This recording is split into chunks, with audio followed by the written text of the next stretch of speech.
So this week, I'd really love to help you strike your irons, hybrids, and fairway woods much more consistently.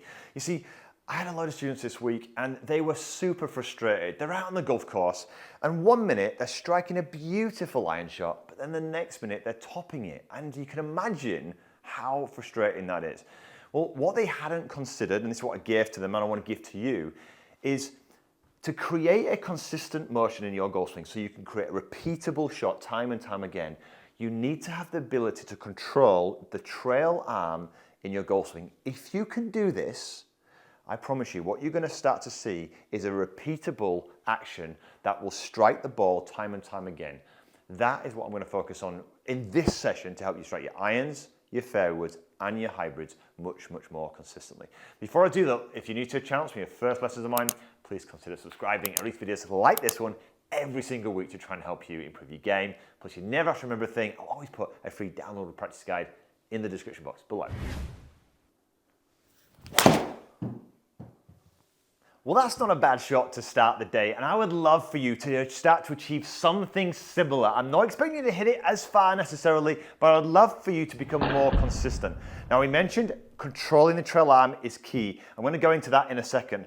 But one of the factors here, which is so important, is this number here.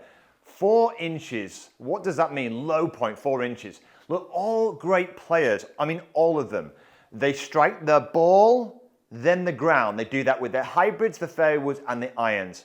If you are struggling with your consistency, what's 100% happening is that your margin of error is nowhere near 4 inches past the golf ball. You might, when you strike it pretty good, maybe be 1 inch past the golf ball and you go, well, that's a pretty good strike.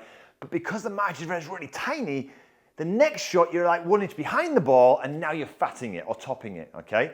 So what I want to do is show you now what you can do at setup to give yourself the best chance to achieve that, and then we'll get stuck into basically the magic of the trail arm and the golf swing.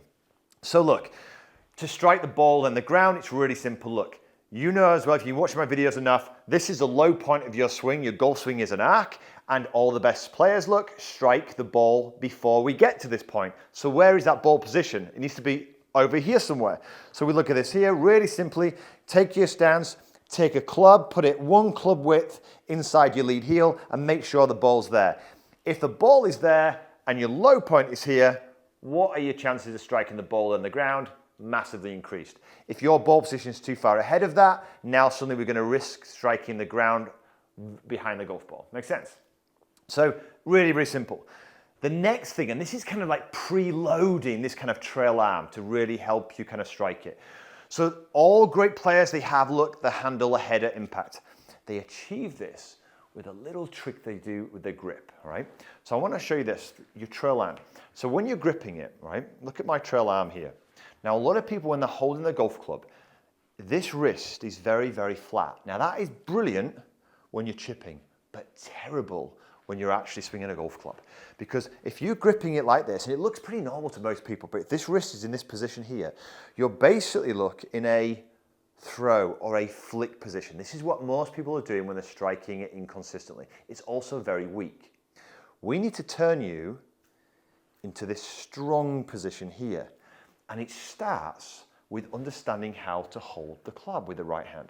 So it's the gunslinger hold. Look at this. So I'm holding it much more here. Can you see almost like a hinge in my wrist now?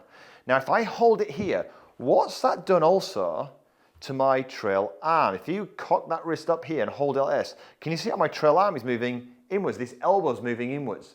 And this is the key to ball striking. You will see with every wonderful ball striker, this elbow naturally is leading the way. The best players aren't thinking about it. They are setting themselves up to achieve it every time by just simple, basically setup changes, right? So we're hitting this position here, that locks that arm in place. If the wrist is like this, the arm starts to pop out and you're into that position. Cock that wrist here, move that hand around, and now suddenly look, we're in a great place to kind of get that compression. So you've got ball in place, you've got the grip in place, the elbow now locked in, and the other thing, what I'm really feeling here is this bicep is almost like squeezing against my kind of chest here. Again, all setting up to do what? Have that handle naturally ahead without me having to think about it too much during the swing. That is it. That is your setup done. So let's get on to moving the trail arm effectively so you can also kind of create this repeatable swing. So you've probably seen with the better players, they almost look beautifully robotic in a certain way. They're almost kind of like an Adam Scott, for instance, beautifully kind of consistent, almost robotic. What they're doing is they don't have any what I like to call loose screws. They basically, all their screws are tightened. Well, you've just tightened the first screw, you've locked this in place. Now what we want to do with this trail arm is this. Now it's locked in place and this is locked in place here. What we're going to do is we're going to pivot around it. So look at this here. I'm pivoting around the elbow and the body. And all I'm doing as I do this, I'm just simply pivoting around my body and the club will follow a beautiful arc. But what's amazing about this is look, because I pivoted around this elbow is leading the way. As I'm coming down now, without me even trying, as I come down, where's my elbow? It's leading the way. I can just keep turning back onto that golf shot and very naturally, I will have the perfect conditions for great ball striking. Unfortunately, most people, because they don't grip it too good here with their trail hand, they move this elbow away. So now I've loosened the screws here, or I've pulled it back here. These screws are all loose. I get out of position and I'm trying to find the position in the downswing. It's too hard to repeat. You can do it, but as you probably found, it's not very consistent.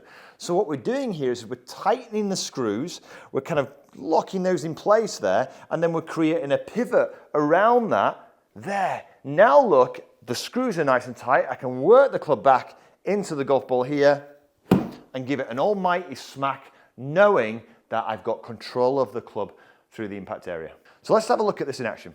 So I get myself set up, make sure that that kind of ball position is one club width inside my lead heel. I'll show you what I do with fairway woods in a second. Get myself set here, get into the gunslinger positions here. You see I get in here, that elbow automatically kind of moves inwards to push the shaft forward. There we go. Now I'm in there. Now all I'm going to do here is this. I'm going to visualize a white line going down to my target line here, but I'm going to pivot around the elbow and the bicep here to create a beautiful backswing here. The screws are nice and tight. I can move into impact and just simply give it an almighty smash.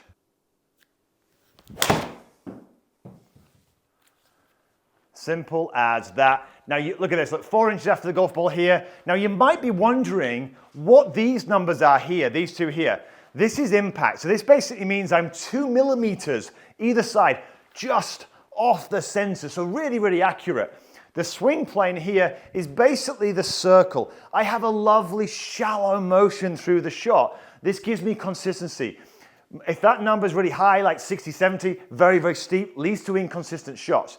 But how am I able to hit the center? Well, when you start to tighten the screws, I want you just to picture this in your mind. You've kind of got yourself set up in that position. You've tightened the screws at the start. Now, notice what I'm doing here. You will not see me moving up and down a lot, okay? I see this a lot with golfers. When you start moving excessively up and down, what are the chances of you creating a beautiful, consistent swing? It's not going to happen. What's going to happen here is you're going to throw this club, right? So what I want you to do here is this. Once you've tightened those screws there, that hand's in great position. Just to picture your neck here, your sternum, and your chest, and this connection here, all locked in, and all you're doing is you're pivoting, look, around that motion there. It's just a beautiful, simple turn around. Now, you might not have the flexibility to get all the way around here. That's absolutely fine. John Rahm doesn't. You can still create a beautiful motion which gets to around about here. From there, because it's under control, look at this. I don't have to try and keep my handle ahead. It's already there because I've already preloaded it. All I do is turn, look, and then just smash it down that target line. That is what I want you to do. So picture this. Picture the circle you're creating and understand that when you tighten those screws, lock everything in place, you're able to achieve this on a more regular basis. Let's just finish off with what I would do differently with what I've got 5 wood here. So all I'm going to do with 5 wood, with the fairway woods, I would just change the ball position a little bit. One of the reasons why they're tricky to hit is that the low point with a fairway wood, we're going to have to push the ball a little bit further forward because we might not have enough loft on that fairway. If we have it, a club back, we'll deliver not enough loft, the ball won't go up in the air. So I'll push it so that we're about a ball width inside my lead heel, but nothing else changes. I still do the same grip, I do the same swing, I don't change a single thing, all right? So let's hit a fairway to finish. Let's have a go.